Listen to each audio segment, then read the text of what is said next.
नमस्कार दोस्तों, ढोल में पोल चैनल में आप सब मित्रों का हार्दिक स्वागत करता हूं। दोस्तों, धर्मशास्त्रों की अगर हकीकत समझनी है कि उनमें क्या है, उनकी सच्चाई क्या है, वास्तविकता को समझना है तो खट्टर काका को सुनना होगा, पढ़ना होगा। दोस्तों, सचमुच खट्टर काका का बहुत बड़ा अध्ययन है हर धर्मशास्त्र के बारे में, चाहे रामायण हो, गीता, उपनिषद हो, वेद हो, पुराण हो, कोई भी हो।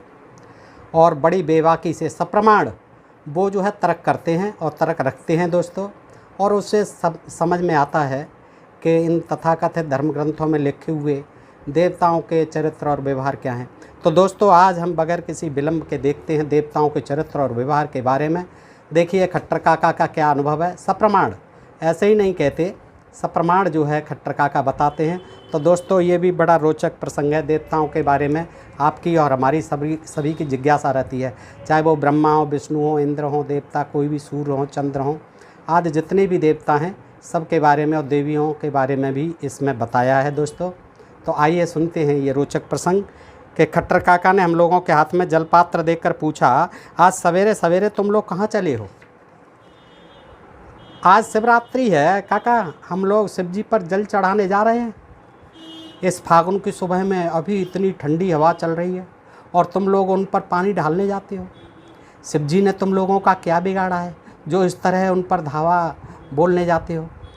खट्टर काका, आपको तो हमेशा मजाक ही सूझता है, हंसी नहीं करता हूँ। शिव जी तो स्वयं शीतवीर रहे हैं, उन पर जल ढालने की क्या ज़रूरत है? इससे तो अच्छा है कि लोटे का पानी इस पुदीने में डाल दो। खट्टर काका, आपको देवताओं में भक्ति नहीं है? तब जरा बैठ जाओ, काफिला तो जा ही रहा है, तुम जरा बाद में पहुँचिए तो क्या होगा। हाँ, देवताओं के विषय में क्या कहते हो?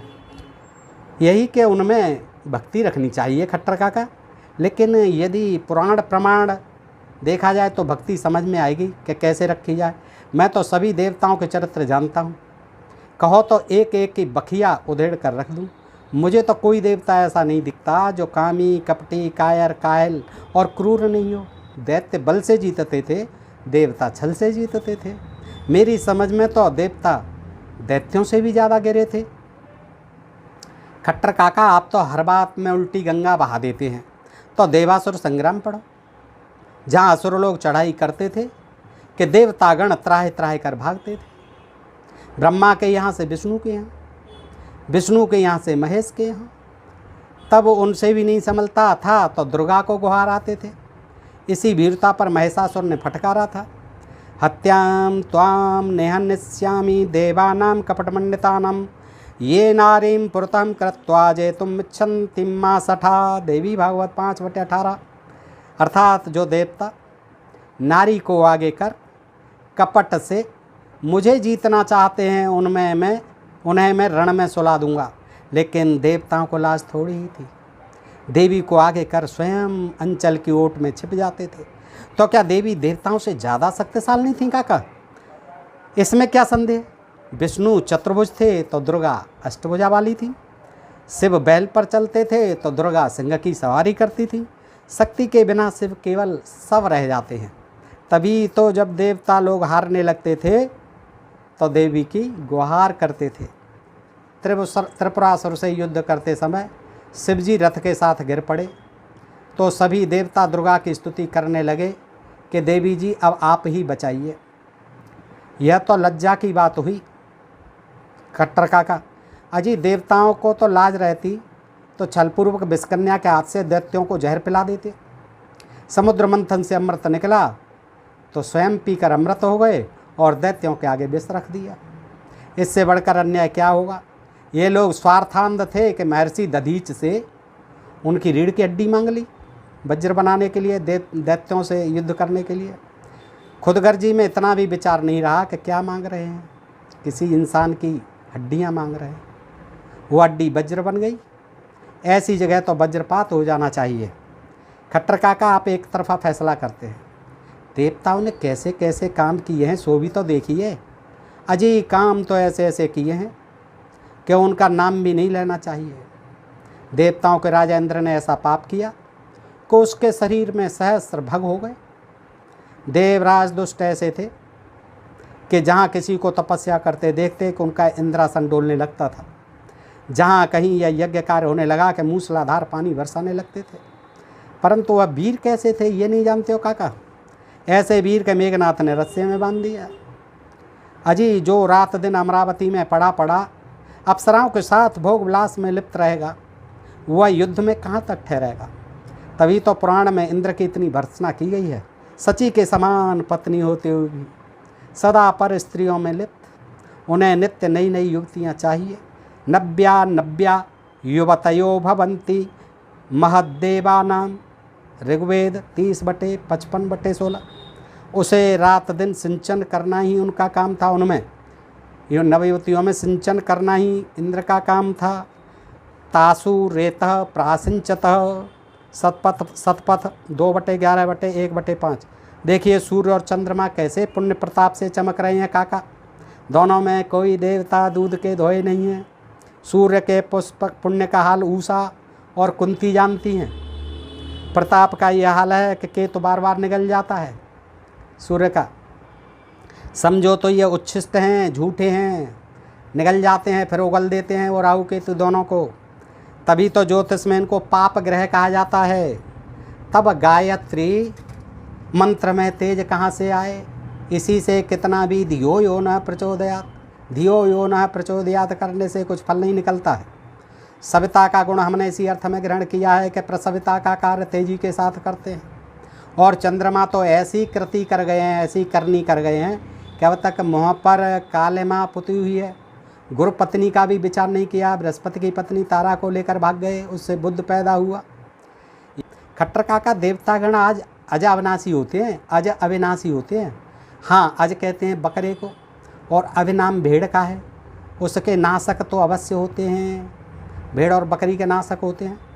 अश्वम नैव गजम नैव व्याघ्रम नैवम च नैव च अजापुत्रम बलिम ददात देवों दुर्बल घातक। जो अबल रहते हैं उन्हीं पर देवता प्रबल होते हैं, उन्हीं की बलि दी जाती है, उन्हीं की बलि लेते हैं। खट्टर काका छोटे छोटे देवताओं को छोड़िए, बड़े हैं ब्रह्मा विष्णु महेश, तो बड़ों की भी सुन लो। ब्रह्मा को तो मिट्टी का लौंदा ही समझो। 4 मुँह रहने से क्या होता है, कभी कोई काम उनसे पार नहीं लगा। जब जब देवता लोग सहायता के लिए पहुँचे अपनी समस्या लेकर, तब तब क्या वो तो विष्णु के पास जाओ, शिव जी के पास जाओ, अर्थात मुझसे कुछ नहीं होगा।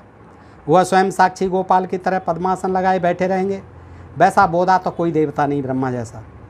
खट्टर काका सृष्टि के आदिमूल को आप ऐसा कहते हैं, आदिमूल थे ब्रह्मा जी, ऐसा कहते हैं। आदिमूल क्या रहेंगे, यह तो खुद विष्णु की नाभि से निकले हैं। और सृष्टि की बात क्या करते हो। सतयुग में जन्म लेकर उन्होंने जैसा कृत्य किया वैसा कलयुग में भी प्राय कोई नहीं करता। चारों वेदों के कर्ता होकर अपनी ही कन्या के पीछे दौड़ गए ब्रह्मा जी। कहलाने को अज और काम बोतू का, तभी तो अज का अर्थ बकरा भी हो गया है। इसी छागली वृत्ति के कारण वह अपूज्य माने जाते हैं ब्रह्मा जी।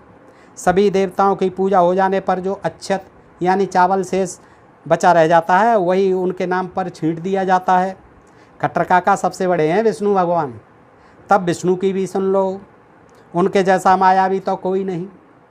कहीं मोहन रूप धरकर नारी को लुभाते, तो कहीं मोहिनी रूप धारण कर पुरुष को रिझाते हैं। मधु कैटभम सुंदम उपसुंद सबको तो छल से ही मारा। जालंधर की स्त्री वृंदा के साथ ऐसा जाल किया कि अंतिम बिंदु तक पहुंचा दिया। ऐसा छलिया दूसरा कौन होगा। परंतु उन्होंने अवतार लेकर कैसे कैसे काम किए हैं सो नहीं देखते हैं। अजी सभी काम तो वैसे ही हैं, छल कपट और स्वार्थ से भरे हुए। राजा बल से ऐसा तिकड़म किया कि बेचारा बलिदान ही पड़ गया। मुझे तो जान पड़ता है कि उसी बल से बलिदान शब्द बना होगा।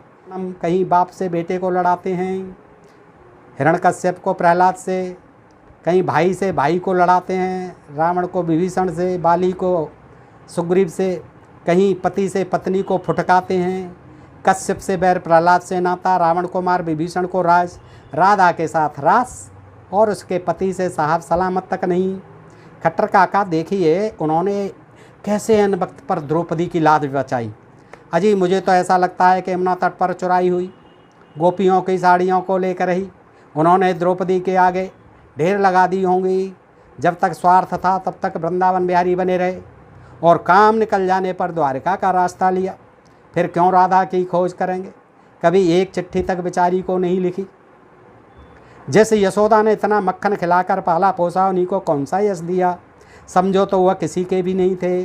श्री कृष्ण जी सिर्फ अपने मतलब के यार अपना स्वार्थ साधने के लिए क्या क्या रूप धरे। विष्णु जी ने मछली, कछुआ, सूअर, कौन कौन बाना नहीं बनाया। ऐसा बहुरूपिया कौन होगा। न नरसिंह रूप धारण करते देर,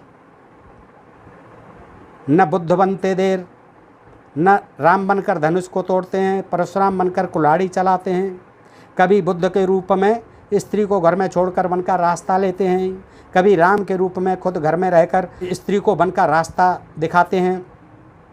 ऐसे ऐसे ऊट पटांग कामों में ही तो इनका मन लगता है। एक अवतार में माता की गर्दन काटते हैं, दूसरे में मामा को पटक कर मारते हैं। अब कल के अवतार में न जाने क्या करेंगे। वह ऐसे आलसी विलासी हैं कि हमेशा ससुराल में ही पड़े रहते हैं, सदा क्षीर सागर शयन। देवता लोग बहुत गुहार करेंगे तो एक बार गरुड़ पर चढ़ेंगे और जाकर सुदर्शन चक्र से काम कर आएंगे। मूर्ति में बाकी बचे सिर्फ महादेव। खट्टर काका एक चुटकी कतरा मुँह में रखते हुए बोले, तब महादेव की भी सुन लो। वह तो सहज ही बौड़म ठहरे, आक धतूर खाकर मत न जात पात का ठिकाना, न छुआ छूत का विचार। बेताल का संग करते थे, चमड़े पहने हाड़ मूड़ लेकर शमशान में क्रीड़ा करते रहते हैं औगड़ की तरह। इसी कारण उनका प्रसाद कोई नहीं खाता। उनसे जो है छुआ छूत मानते हैं, उनका प्रसाद कोई नहीं खाता है। मुझे मुँह ताकते देख खट्टर काका कहने लगे, समझो तो महादेव भारी नास्तिक थे। उन्होंने सारा कर्म धर्म डुबो दिया, न शिखा सूत्र रखा, न ब्राह्मण भोजन कराया। कभी ब्राह्मणों को भोजन नहीं कराया। कोई भला आदमी बैल की पीठ पर सवारी करता है, गले में सांप लपेटता है। एक बार जो जी में आया तो जहर उठाकर पी गए। समझो तो उनके जैसा सनकी आज तक पैदा नहीं। खट्टर काका महादेव जी निर्विकार हैं, सीधे निरवकार मन समझो। ससुर ने यज्ञ में निमंत्रण नहीं दिया तो जाकर उनकी गर्दन ही काट आए। ससुर का तो यह हाल, और ससुर की बेटी को सर पर चढ़ाकर अर्धनारीश्वर बन गए। खट्टर काका तब सभी देवताओं में श्रेष्ठ आप किसको समझते हैं? कैसे कहूँ, स्वयं देवता लोग भी इसका निर्णय नहीं कर पाए हैं।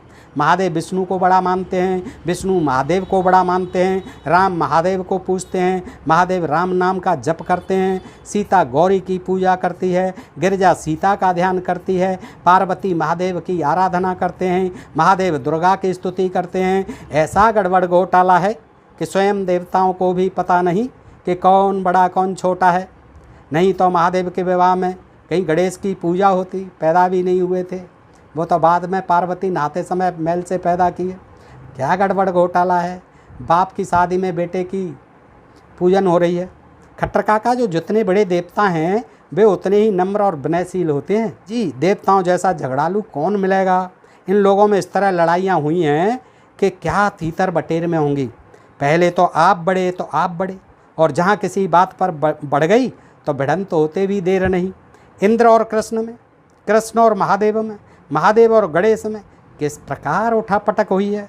सो देखना हो तो पुराण पढ़ो, और अंत में फिर वही स्तुति, आप पूज्य तो आप पूज्य। तुम जिस शिवलिंग पर जल ढालने जाते हो वह किसका प्रतीक है? मंदिर में जाकर देखो तो शिवलिंग और जलढरी योनि दोनों का रहस्य समझ में आ जाएगा। खट्टर काका आप देवताओं से भी प्रयास करते हैं? नहीं, प्रयास नहीं करता हूँ। पुराण देखो, लिंग बेदी उमा बेदी, लिंग बेदी उमा बेदी, लिंगम साक्षात महेश्वर, तयो संपूजना देवा देवी देवस्य पूजितो। लिंग बेदी उमा देवी, लिंगम साक्षात महेश्वर है, साक्षात महेश्वर हैं लिंग, और लिंग देवी उमा देवी भी हैं। और भी वचन लो, शिव शक्ति सक्षम चिन्नस्य मेलनम लिंगम उच्यते। विष्णु पुराण, यत्र लिंगम तत्र योनि, यत्र लिंगम जहाँ लिंग है वहाँ योनि है, यत्र लिंगम तत्र योनि, यत्र योनिस्ततः शिव, और जहाँ योनि है वहाँ शिव हैं। उभयश्चैव तेजो भी शिवलिंगम व्यजायतः। नारद पंचरात्र में लिखा हुआ है। सब लोग एक अंग की पूजा करते हैं, शाक्त लोग दूसरे अंग की पूजा करते हैं, कुछ लोग दोनों की करते हैं। अब उसे द्वैत कहो या अद्वैत या विशिष्टाद्वैत, उससे मुझे कोई झगड़ा नहीं। तो दोस्तों, इस तरह से खट्टर काका ने देवताओं के बारे में विचार रखे। आप कमेंट करके बताएं कि आप खट्टर काका की बात से कहां तक सहमत हैं, और दोस्तों उन्होंने कितनी सच्चाई और बेबाकी के साथ बात रखी है, सब प्रमाण रखते हैं। दोस्तों, आज के लिए इतना ही। सुनने के लिए आप सब मित्रों का हार्दिक आभार व्यक्त करता हूं और आपसे एक ही अनुरोध करता हूं कि आप अपने ढोल में पोल चैनल को सब्सक्राइब करते रहें और इस ढोल में पोल परिवार को बढ़ाते रहें दोस्तों। इसी के साथ आप सबका हृदय से आभार। नमस्कार, जय हिंद, जय भारत दोस्तों।